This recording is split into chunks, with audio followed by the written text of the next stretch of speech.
Hi friends, welcome to teacher plus. ఈరోజు మనం verbal learning, శాబ్దిక అభ్యసనం అనే అంశాన్ని గురించి నేర్చుకుందాం. ఏంటి వర్బల్ లెర్నింగ్? ముఖ్యంగా వర్బల్ లెర్నింగ్ అనేది అభ్యసనంలో వివిధ రకాలైన పదాలను నేర్చుకోవడానికి సంబంధించి, వాటిని ఇంకా అభివృద్ధి చేసుకోవడానికి సంబంధించి, పదాలు, వాక్యాలు ఇంకా అభివృద్ధి చేసుకోవడానికి సంబంధించిన జ్ఞానాన్నే ఏమంటాము వర్బల్ లెర్నింగ్గా చెప్పడం అనేది జరుగుతుంది. ఓకే, ఈ వర్బల్ లెర్నింగ్ ద్వారా verbal learning understanding and enhancing memory, శాబ్దిక అభ్యసనం యొక్క అవగాహన మరియు స్మృతిని మెరుగుదల చేసుకోవడం ఏ విధంగా అనే అంశాన్ని గురించి ఈరోజు మనం చర్చిద్దాం. ఇక్కడ శాబ్దిక అభ్యసనం అనేది ముఖ్యంగా ప్రాథమికపరమైన జ్ఞానాత్మక ప్రక్రియగా చెప్పడం అనేది జరుగుతుంది. ఏంటి శాబ్దిక అభ్యసనం అనేది ఒక వ్యక్తికి సంబంధించిన ప్రాథమికపరమైన జ్ఞానాత్మక ప్రక్రియగా చెప్పడం అనేది జరుగుతుంది. ఇది ఏ రకమైన అంశాలతో సంబంధం కలిగి ఉంటుందంటే విద్య, సమాచార ప్రసారం మరియు వ్యక్తిగత అభివృద్ధిలో ఇది చాలా కీలకమైన పాత్రను పోషించడం అనేది జరుగుతుంది. ఏంటి విద్య, వ్యక్తిగత అభివృద్ధి మరియు సమాచార ప్రసారంలో ఇది చాలా కీలకమైన పాత్రను కూడా పోషించడం అనేది జరుగుతుంది. లెర్నింగ్లో fundamental and cognitive process at place and important and crucial role. ఏంటి కాగ్నిటివ్ ప్రాసెస్లో, అదేవిధంగా కమ్యూనికేషన్లో ఇది చాలా కీలకమైన పాత్రను కూడా పోషించడం అనేది జరుగుతుంది. అదేవిధంగా ఇది పర్సనల్ డెవలప్మెంట్లో కూడా, వ్యక్తి అభివృద్ధిలో కూడా కీలకమైన పాత్రను కూడా పోషించడం అనేది జరుగుతుంది. అదేవిధంగా ఒక వ్యక్తికి సంబంధించి నాలెడ్జ్ను అక్విజిషన్ చేయడంలోనూ, అదేవిధంగా రికాల్ ఏదైనా ఒక విషయాన్ని గుర్తుంచుకోవడంలో లేదా జ్ఞప్తికి తెచ్చుకోవడంలో, వర్బల్ ఇన్ఫర్మేషన్ను సింపుల్ వర్డ్స్ రూపంలోనూ, అదేవిధంగా సింపుల్ వర్డ్స్ నుంచి కాంప్లెక్స్ ప్యాసేజీలుగా డెవలప్ చేసుకోవడంలో వర్బల్ లెర్నింగ్ అనేది చాలా ఉపయోగపడడానికి కూడా అవకాశం అనేది ఉండడం అనేది జరుగుతుంది. సింపుల్ వర్డ్స్ను ఈ విధంగా సింపుల్ వర్డ్స్ టు కాంప్లెక్స్ ప్యాసేజెస్గా మారడానికి వర్బల్ లెర్నింగ్ అనేది కూడా చాలా ప్రముఖమైన పాత్రను కూడా ఇది పోషించడం అనేది జరుగుతుంది. ఈ వర్బల్ లెర్నింగ్ అనేది వివిధ రకాలైన అంశాల ఆధారంగా మనం ఏ విధంగా పొందవచ్చును, అసలు వర్బల్ లెర్నింగ్ పొందాలనుకుంటే ఏ రకమైన అంశాల ఆధారంగా మనం పొందవచ్చును, వాటికి సంబంధించిన అవగాహన అనేది కూడా మనం కలిగి ఉన్నప్పుడే పిల్లల లోపల ఆ విధంగా వర్బల్ లెర్నింగ్ అనేది కూడా కొనసాగించే విధంగా కూడా మనం చూడడానికి కూడా అవకాశం అనేది కూడా ఉండడం అనేది జరుగుతుంది. దీన్ని ఏ విధంగా మెజర్ చేయాలి, ఇది తెలుసుకోవాలనుకున్నట్లయితే వర్బల్ లెర్నింగ్ ఏ విధంగా కొలవాలి, దాంట్లో ఏ రకమైన లెర్నింగ్ టెక్నిక్స్ అనేటివి ఉపయోగించాలి, ఏంటి ఏ రకమైన లెర్నింగ్ టెక్నిక్స్ అనేటివి ఉపయోగించాలి, అదేవిధంగా ఏ రకమైన అంశాల ఆధారంగా దీన్ని అభివృద్ధి పరచవచ్చు అనే దానికి సంబంధించిన అంశాల గురించి కూడా ఇక్కడ మనం చర్చించడం అనేది జరుగుతుంది. ఓకే, అదేవిధంగా material used in verbal learning studies, ఏ రకమైన పరికరాలను మనం ఉపయోగిస్తాము, ఏ రకమైన పరికరాలను శాబ్దిక అభ్యసన అధ్యయనంలో ఉపయోగించే పరికరాలు. అంటే శాబ్దిక అభ్యసనం అనేది డెవలప్ చేయాలనుకున్నట్లయితే మనం ఏమేమి ఉపయోగించవచ్చు అంటే లిస్ట్ ఆఫ్ వర్డ్స్, ఏంటి పదాల జాబితా. అంటే వర్బల్ లెర్నింగ్ అనేది మనం చేయాలి అనుకున్నట్లయితే కొన్ని రకాలైన పదాలను పిల్లలు నేర్చుకునే విధంగా చేయాల్సి ఉండడం అనేది జరగాలి. ఫర్ ఎగ్జాంపుల్ తెలుగు కనుక నేర్పించేటప్పుడు వర్ణమాల నేర్పిస్తాము, ఇంగ్లీష్ నేర్పించాలనుకున్నట్లయితే ఆల్ఫాబెట్స్ నేర్పించడం అనేది జరుగుతుంది. ఆ తర్వాత వాటి 2 పదాలు ఉపయోగించి ఒక జాబితాని అయితే వాళ్ళు నేర్చుకునే విధంగా చేస్తాము, ఏపీఎల్ యాపిల్ అని. అదేవిధంగా ఈ విధంగా కొన్ని రకాలైన పదాలు నేర్పించడం అనేది జరుగుతుంది. దాన్ని లిస్ట్ ఆఫ్ వర్డ్స్గా చెప్పడం అనేది జరుగుతుంది. ఇక్కడ లిస్ట్ ఆఫ్ వర్డ్స్లో కామన్ వర్డ్స్ ఉంటాయి, అదేవిధంగా పేర్డ్ అసోసియేట్ వర్డ్స్ ఉంటాయి, అంటే సాధారణంగా మనం ఉపయోగించే పదాలు. ఫర్ ఎగ్జాంపుల్ పిల్లలు ఏ రకమైన వస్తువులను చూస్తారు, ఏ రకమైన వ్యక్తులను చూస్తారు, ఏ రకమైన అంశాలు వారి కళ్ళ ముందు ఉంటాయి, ఆ రకమైన పదాలను ముందుగా వారికి నేర్పించడం అనేది జరుగుతుంది. వాటిని లిస్ట్ ఆఫ్ వర్డ్స్ కింద మనం తీసుకోవడం అనేది జరుగుతుంది. ఇందులో కొన్ని రకాలైన వర్బల్ లెర్నింగ్ ప్రాసెస్లో కొన్ని రకాలైన పదాలను పిల్లలు స్వయంగా చూస్తూ వాటిని నేర్చుకోవడానికి అనుకూలంగా ఉండే విధంగా కూడా మనం పదాలన్నిటి కూడా ఉపయోగించడం అనేది జరగవచ్చు. అదేవిధంగా సెంటెన్సెస్ అండ్ ప్యాసేజెస్, ఏంటి వాక్యాలు మరియు వ్యాసాలు. ఇక్కడ షార్ట్ సెంటెన్సెస్ అదేవిధంగా లాంగ్ ప్యాసేజెస్గా మారడానికి అవకాశం అనేది ఉండడం అనేది జరుగుతుంది. చిన్న చిన్న పదాలతో పెద్ద పెద్ద పదాలుగా నేర్పించి అవి పెద్ద పెద్ద ప్యాసేజెస్గా మారే విధంగా ఇక్కడ చేయడం అనేది జరుగుతుంది. ఓకే, కాబట్టి సెంటెన్సెస్ వాక్యాలు వ్యాసాలను కూడా వాక్యాల ద్వారా వ్యాసాలు అనేటివి కూడా నేర్చుకోవడానికి అనుకూలంగా ఉండే విధంగా చేయడం అనేది జరుగుతుంది. దీని ద్వారా ఏంటి పిల్లల లోపల మెమొరీ, అదేవిధంగా జ్ఞాపక శక్తి, దాని పట్ల అవగాహన అనేది డెవలప్ చేసుకొని అవసరమైన సందర్భంలో కావాల్సిన సమాచారాన్ని కూడా వారు ఉపయోగించడానికి అవకాశం అనేది ఉండడం అనేది జరుగుతుంది. అంటే ఒక వర్డ్ కనుక సెంటెన్స్ కనుక చూసినట్లయితే దాన్ని చదవడము, ఒక్కొక్క సెంటెన్స్ ఆధారంగా ఒక ప్యాసేజ్ని కూడా వారు చదవడానికి అనుకూలంగా ఉండే విధంగా మనం చేయడం అనేది కూడా ఇక్కడ మనం చూడవచ్చును. అదేవిధంగా స్క్రిప్ట్ అండ్ డైలాగ్స్ ఏంటి చేతివ్రాత మరియు సంభాషణ. అంటే వర్బల్ లెర్నింగ్ ద్వారా పిల్లలు ఏంది study how people learn and recall controversial language. అంటే వర్బల్ లెర్నింగ్లో ఉపయోగించబడే పదాల ద్వారా పిల్లలు కొన్ని రకాలైన అంశాలను డైరెక్ట్గా వారే రాయడానికి అవకాశం ఉంటుంది. వారు డైరెక్ట్గా ఓరల్గా కూడా ఆ పదాలు కూడా మాట్లాడడానికి కూడా అవకాశం అనేది ఉండడం అనేది జరుగుతుంది. Okay, these materials helps to researchers. ఎవరికి? రీసెర్చర్స్, అధ్యయనం చేసేవారికి. ఏ రకమైన అంశాలు? చేతివ్రాతకు సంబంధించిన అంశాలు లేదా వారు మాట్లాడడానికి డైలాగ్స్ మాట్లాడడానికి సంబంధించిన అంశాలు అనేవి పిల్లల లోపల ఏదైనా ఒక విషయాన్ని మళ్ళీ రికాల్ చేసుకోవడానికి మరియు వాటి ద్వారా వారి లోపల ఉన్న అంశాలను ఇంకా అభివృద్ధి చేసుకొని సొంతంగా రాయడానికి అనుకూలంగా ఉండే విధంగా కూడా చేయడం అనేది జరుగుతుంది. అదేవిధంగా నిమోనిక్స్ కొన్ని రకాలైన బండ గుర్తులు లేదా ఒక విషయాన్ని గుర్తుకు పెట్టుకోవాలనుకున్నట్లయితే వాటికి మనము కొన్ని బండ గుర్తులను ఉపయోగించడం అనేది జరుగుతుంది. వాటిని ఏమంటామంటే నిమోనిక్స్గా చెప్పడం అనేది జరుగుతుంది. ఇవి యాంక్రోనియమ్స్ కావచ్చును, రైమ్స్ కావచ్చును. Or should to study how memory aids impact verbal learning and recall. Verbal లెర్నింగ్ని గుర్తుంచుకోవాలి లేదా జ్ఞప్తికి తెచ్చుకోవాల్సి వచ్చిన సందర్భంలో మనం కొన్ని రకాలైన నిమోనిక్స్ని గుర్తుంచుకోవాల్సి ఉండడం అనేది జరుగుతుంది. ఫర్ ఎగ్జాంపుల్ ఏంటి ఏ రకమైన గుర్తులు అంటే బాడ్మాస్. ఇంగ్లీష్లో మనము అర్థమెటిక్ చేసేటప్పుడు బాడ్మాస్ అనే రూల్ను గుర్తు తెచ్చుకోవడం అనేది జరుగుతుంది. గుర్తుంచుకొని దాని ఆధారంగా మనం కొన్ని రకాలైన అంశాలను ఈజీగా నేర్చుకోవడానికి అవకాశం అని ఉంటుంది. వాటినే నిమోనిక్స్గా చెప్పడం అనేది జరుగుతుంది. అదేవిధంగా తెలుగులో ఘన విభజన చేసేటప్పుడు యమాత రాజబానస అనేది గుర్తుంచుకొని ఏంటమ్మా యమాత రాజబానస అంటే వీటి ఆధారంగా మనము ఏం చేయొచ్చును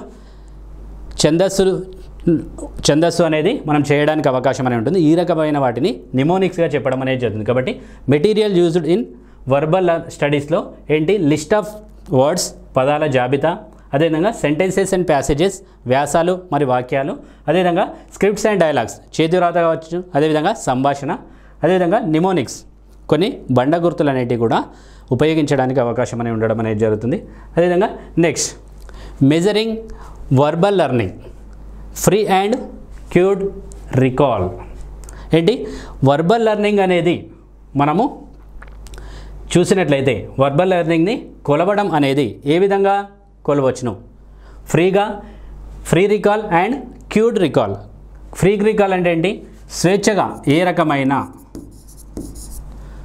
రకమైన పార్టిసిపేషన్ కానీ ఏది లేకుండా డైరెక్ట్గా ఒక విషయాన్ని గురించి చెప్పడానికి సంబంధించిందని ఫ్రీ రికాల్గా చెప్పడం అనేది జరుగుతుంది. ఈ మెథడ్లో participants are asked to remember as many items is possible from learned list a period of time. కొంత సమయం తర్వాత వారు నేర్చుకున్న విషయాలను డైరెక్ట్గా వారు చెప్పగలిగే విధంగా కనుక ఉన్నట్లయితే వాటిని ఫ్రీ రికాల్గా చెప్పడం అనేది జరుగుతుంది.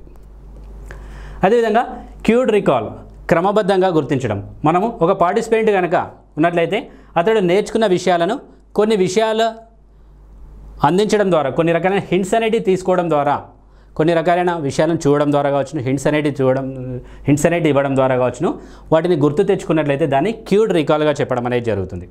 ఇక్కడ ఈ పద్ధతి అనేది రీసెర్చర్స్ అండర్స్టాండ్ చేసుకోవడానికి, అదేవిధంగా ఇన్ఫర్మేషన్ అనేది అసోసియేట్ చేసుకొని వాటిని సరిగ్గా ఉపయోగించడానికి ఈ క్యూడ్ రికాల్ అనేది కూడా ఉపయోగపడడం అనేది జరుగుతుంది.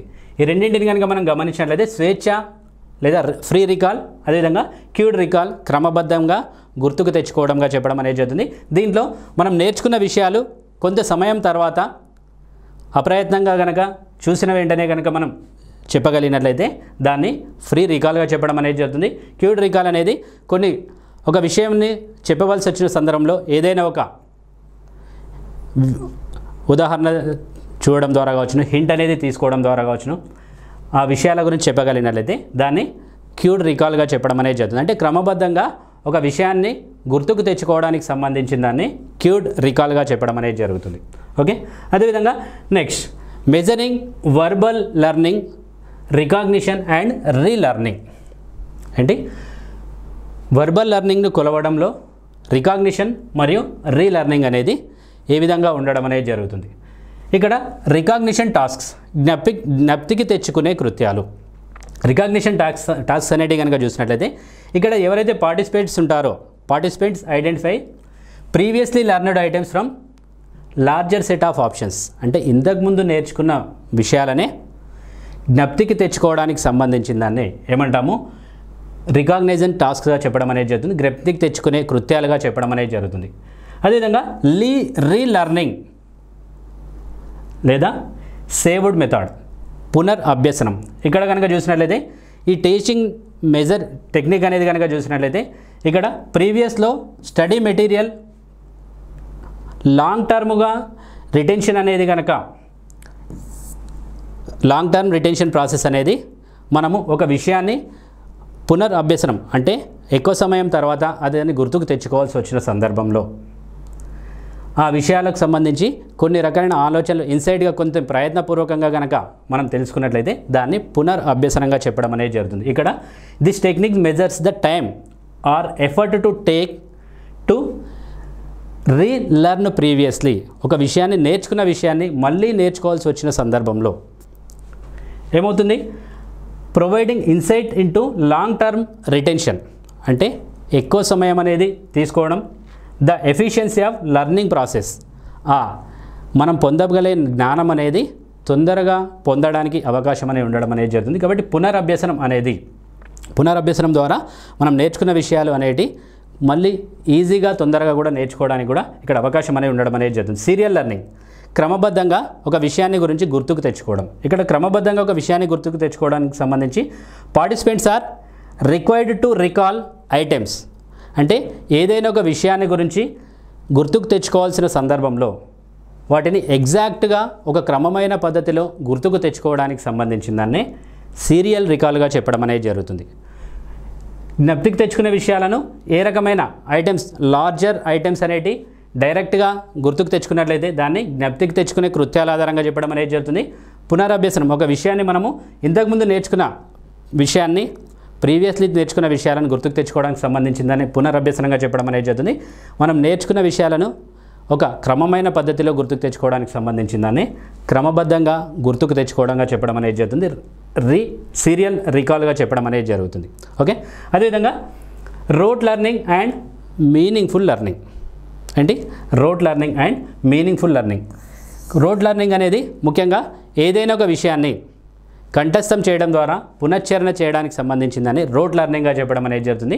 మీనింగ్ఫుల్ లెర్నింగ్, ఒక విషయాన్ని అర్థవంతమైన అభ్యసనం అంటే వివిధ రకాలైన అంశాల ఆధారంగా ఒక విషయాన్ని అర్థవంతంగా నేర్చుకోవడానికి సంబంధించిన దాన్ని మీనింగ్ఫుల్ లెర్నింగ్గా చెప్పడం అనేది జరుగుతుంది.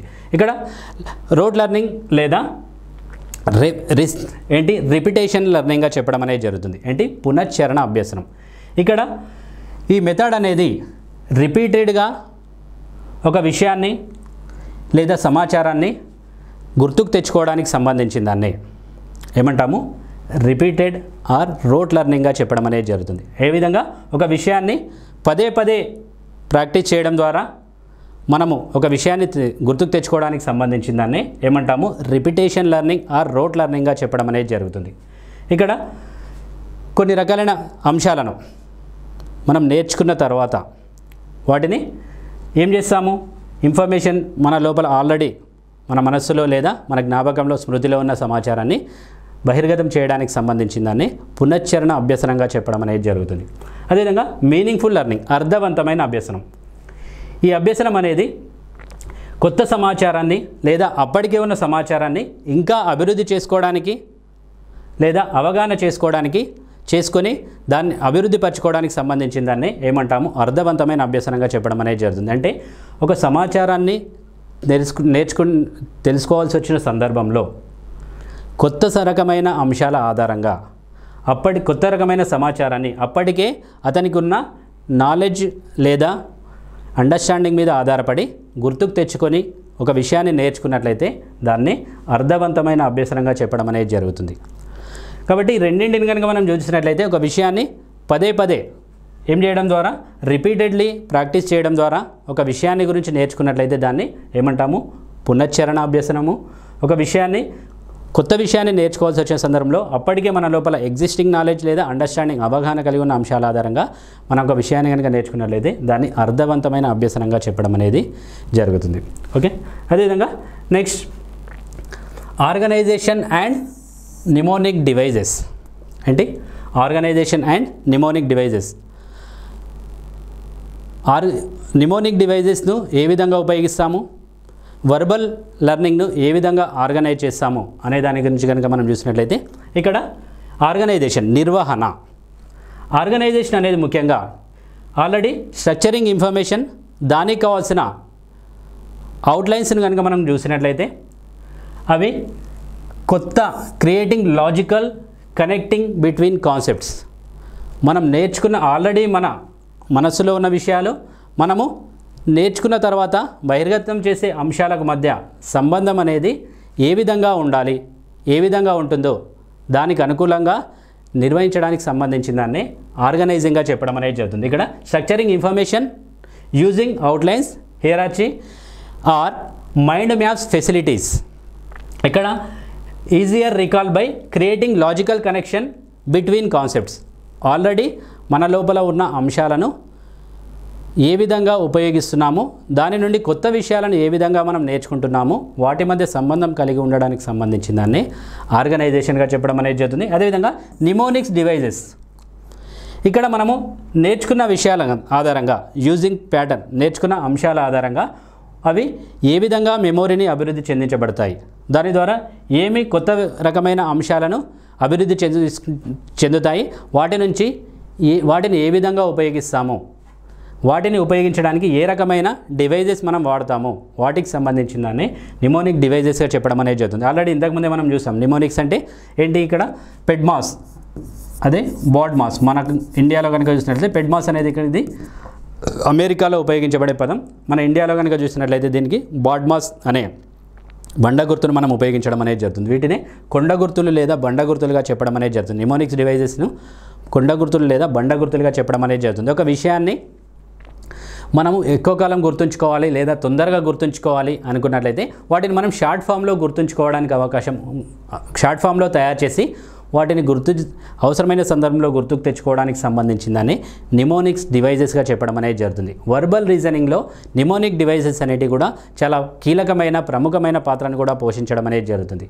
ఈ నిమోనిక్స్ ద్వారానే మనం కాంపిటేటివ్ ఎగ్జామ్స్కి ప్రిపేర్ అయ్యే సందర్భంలో నిమోనిక్స్ని ఎక్కువగా ఏర్పాటు చేసుకొని కనుక మనం ప్రిపేర్ కాగలిగినట్లయితే మనము తొందరగా ఎక్కువ విషయాలను మన లోపల ఉన్న అంశాలతో కనెక్ట్ చేసుకుంటూ కొత్త కొత్త విషయాలను కూడా ఎక్కువ గుర్తుంచుకోవడానికి కూడా అవకాశం అనేది కూడా ఉండడం అనేది జరుగుతుంది. What are the benefits? వీటి ద్వారా ఏ రకమైన ప్రయోజనాలు ఉంటాయి అనేది కనుక చూసినట్లయితే ఇవి both learners process and retain information. మనం ఏదైతే సమాచారం అనేది ఉంటుందో దాన్ని ఎఫెక్టివ్గా గుర్తుంచుకోవడానికి, దాని ద్వారా కొత్త కొత్త విషయాలను కూడా మన లోపల ఇంకా పొందుపరుచుకునే విధంగా చేయడానికి కూడా అవకాశం అనేది కూడా దీని ద్వారా లభించడం అనేది జరుగుతుంది. నిమోనిక్స్ ద్వారా ఏంటి, ఒక విషయాన్ని పెద్ద పెద్ద అంశాలను కూడా మనం ఏం చేయొచ్చునమ్మా, బండ గుర్తులు అనేటివి పెట్టుకోవడం ద్వారా తొందరగా వాటిని గుర్తుంచుకోవడానికి, జ్ఞప్తికి తెచ్చుకోవడానికి కూడా, రికాల్ చేసుకోవడానికి కూడా దీని ద్వారా అవకాశం అనేది కూడా ఉండడం అనేది జరుగుతుంది. కాబట్టి ఆర్గనైజేషన్, నిమోనిక్ డివైజెస్, దీని ద్వారా ఏ రకమైన బెనిఫిట్స్ ఉంటాయి అనే వాటి గురించి కూడా మనం ఇక్కడ చర్చించడం అనేది జరిగింది. అదేవిధంగా ఎలాబరేషన్ అండ్ ప్రాక్టీస్ టెస్టింగ్.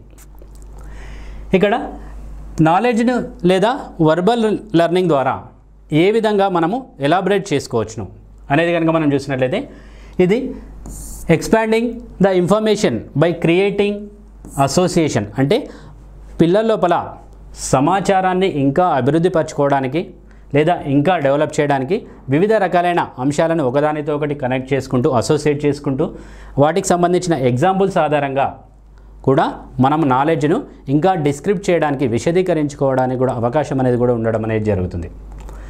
కాబట్టి దీని ద్వారా డీప్ అండర్స్టాండింగ్ లెవెల్స్ అనేటివి కూడా మనం డెవలప్ చేయడానికి కూడా అవకాశం అనేది ఉండడం అనేది జరుగుతుంది. దేని ద్వారా?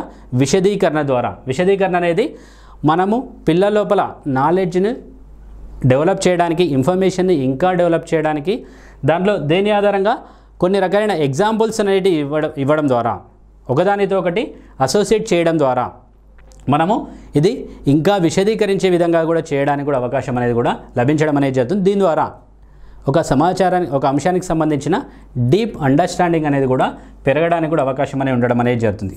అదేవిధంగా ప్రాక్టీస్ టెస్టింగ్ అంటే అభ్యసన పరీక్ష, అంటే ఇప్పటివరకు నేర్చుకున్న విషయాలు ఆధారంగా ఇంకా ఏం డెవలప్ అయింది, ఇంకా ఏం డెవలప్ అయ్యే విధంగా మనం చూడొచ్చును అనేది కనుక చూసినట్లయితే regular quizzing one self in material enforce the memory.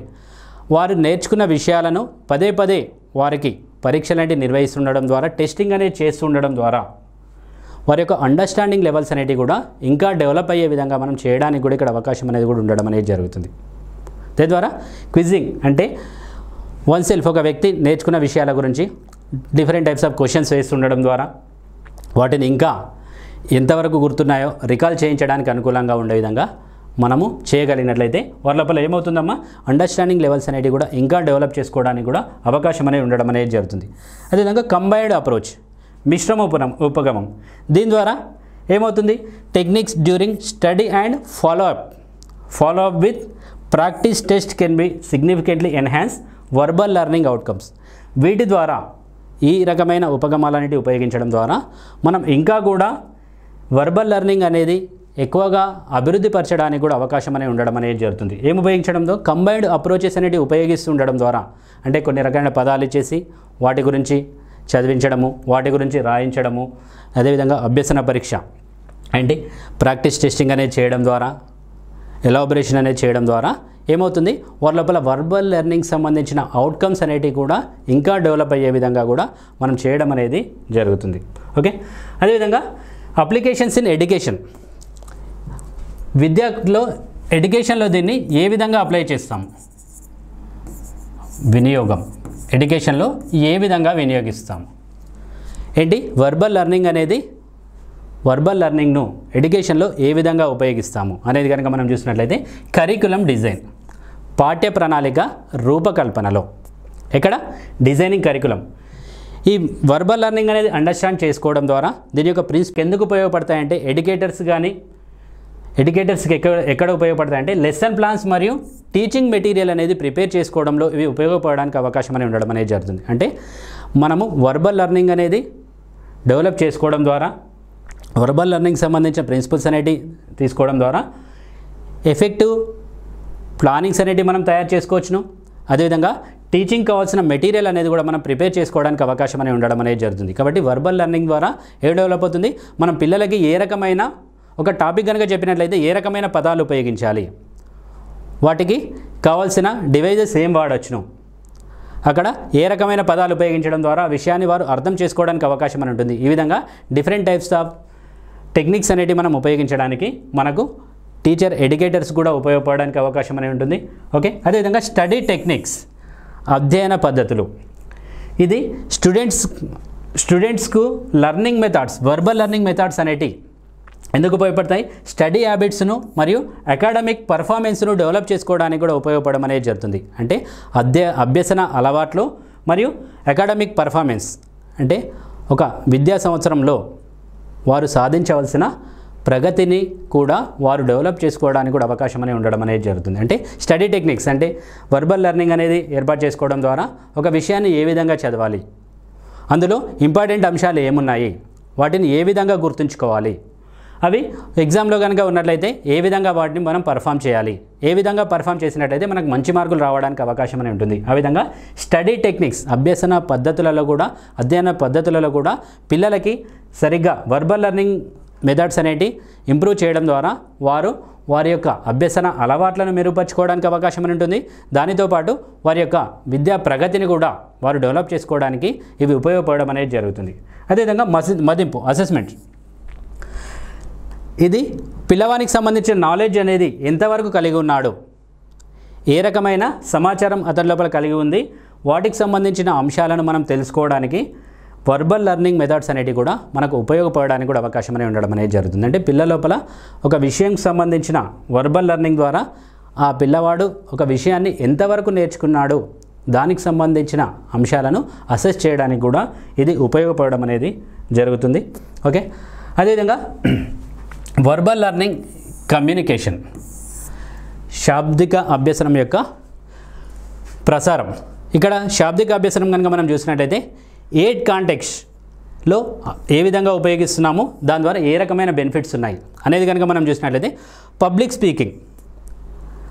Speaking కనుక మనం తీసుకున్నట్లయితే లేదా ఇతర వ్యక్తులతో మాట్లాడేటప్పుడు కానీ ఇక్కడ ఒక ఏరియాలో మనం మాట్లాడుతున్న సందర్భంలో మెమరైజింగ్ కీ పాయింట్స్, అంటే ఒక అంశం ఏ అంశాన్ని గురించి మనం మాట్లాడాలనుకుంటామో ఆ అంశానికి సంబంధించిన కీ పాయింట్స్ని మనం జ్ఞప్తికి తెచ్చుకోవడానికి అవకాశం అనేది ఉండడం అనేది జరుగుతుంది. అంటే ప్రాపర్గా అప్లికేషన్ అనేది ఇక్కడ పబ్లిక్ స్పీకింగ్ అనేది మనం చేసేటప్పుడు కొంతమంది వ్యక్తుల మధ్య మనం మాట్లాడాల్సి వచ్చిన సందర్భంలో ఏ రకమైన పదాలు ఉపయోగించాలి, మన కాన్సెప్ట్ ఏంటి, ఏ అంశం మీద మాట్లాడాలి, ఆ సందర్భంలో ఆ రకమైన పదాలను మనము ఉపయోగించడానికి అవకాశం అనేది ఉండడం అనేది జరుగుతుంది. దీని ద్వారా ఏ రకమైన బెనిఫిట్స్ ఉన్నాయి, మోర్ కాన్ఫిడెంట్లీ డెలివర్డ్, అంటే మన మీదనే చాలా నమ్మకంతో మనం అనుకున్న విషయాలు మాట్లాడడానికి కూడా ఇక్కడ అవకాశం అనేది కూడా లభించడం అనేది జరుగుతుంది. ఒకవేళ మనకు వర్బల్ లెర్నింగ్ అనేది కనుక ప్రాపర్గా ఆ అంశం మీద కనుక లేకపోయినట్లయితే ఆ విషయాన్ని గురించి మనము పదాలకు ఉపయోగించడం అనేది సరిగ్గా ఉండదు. దాని ద్వారా కాన్ఫిడెంట్గా కూడా ఒక విషయాన్ని గురించి కూడా మనం మాట్లాడడానికి కూడా ఇక్కడ అవకాశం అనేది కూడా లభించడం అనేది జరగదు. అదేవిధంగా లాంగ్వేజ్ లెర్నింగ్, భాషాపరమైన అభ్యసనం ఏంటి, వొకాబులరీ అనేది కూడా చాలా డెవలప్ కావడం అనేది జరుగుతుంది. చాలా రకమైన పదాలు నేర్చుకుంటాము, పదాల నుంచి వాక్యాలు నేర్చుకుంటాము, వాక్యాల నుంచి డిఫరెంట్ టైప్స్ ఆఫ్ ప్యాసేజీలు కూడా మనం రాయడానికి కూడా అవకాశం అనేది ఉండడం అనేది జరుగుతుంది. అంటే భాషాపరమైన అభ్యసనం అనేది కూడా మనం కొనసాగడానికి అవకాశం ఉంటుంది. దాని ద్వారా వొకాబులరీ అక్విజిషన్, వొకాబులరీకి సంబంధించిన పదజాలం అనేది కూడా మన లోపల డెవలప్ కావడానికి అవకాశం అనేది ఉండడం అనేది జరుగుతుంది. దీని ద్వారా ఇంప్రూవ్డ్ ఫ్లూయెన్సీ, అంటే ఫ్లూయెన్సీగా ఒక భాషను మనం మాట్లాడడానికి కూడా అవకాశం అనేది ఉండడం అనేది జరుగుతుంది. అంటే ఒక భాషను ఫ్లూయెంట్గా ఏ రకమైన ఒడిదొడుకులు లేకుండా ఫ్లూయెంట్గా కూడా మనం మాట్లాడడానికి కూడా ఇక్కడ అవకాశం అనేది కూడా లభించడం అనేది జరుగుతుంది. అదేవిధంగా ప్రొఫెషనల్ డెవలప్మెంట్, వృత్తిపరమైన అభివృద్ధి, లెర్నింగ్ ఇండస్ట్రీ టర్మినాలజీ, అంటే మనం ఏ సందర్భంలో ఏదైతే మాట్లాడాలనుకుంటామో దానికి సంబంధించిన సామర్థ్యాలు అనేవి డెవలప్ కావడానికి అవకాశం అనేది ఉండడం అనేది జరుగుతుంది. ఎన్హాన్స్డ్ ఎక్స్పర్టైజెస్, వివిధ రకాలైన అంశాలలో కూడా మనం అభివృద్ధి పరచుకోవడానికి కూడా ఇక్కడ అవకాశం అనేది కూడా ఉండడం అనేది జరుగుతుంది. అంటే ప్రొఫెషనల్ డెవలప్మెంట్కి సంబంధించిన అప్లికేషన్ సందర్భాన్ని బట్టి వాటిని ఉపయోగించుకుంటాము. దాని ద్వారా ఎన్హాన్స్డ్ ఎక్స్పర్టైజెస్, అంటే దాని ద్వారా మన లోపల వివిధ రకాలైన సామర్థ్యాలన్నిటి కూడా అభివృద్ధి పరచుకోవడానికి కూడా ఇక్కడ అవకాశం అనేది కూడా లభించడం అనేది జరుగుతుంది. ఓకే, అదేవిధంగా next future directions in verbal learning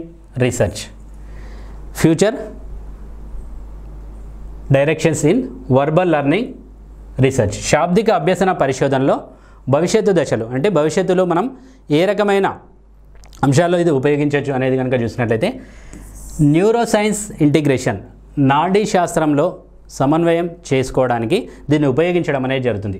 అంటే ఇక్కడ మన లోపల మన నాడీ వ్యవస్థ కనుక చూసినట్లయితే ఇన్కార్పొరేటింగ్ బ్రెయిన్ ఇమేజింగ్ టెక్నిక్స్, అంటే మన మైండ్ ఏ రకమైన ఆలోచనలు కలిగి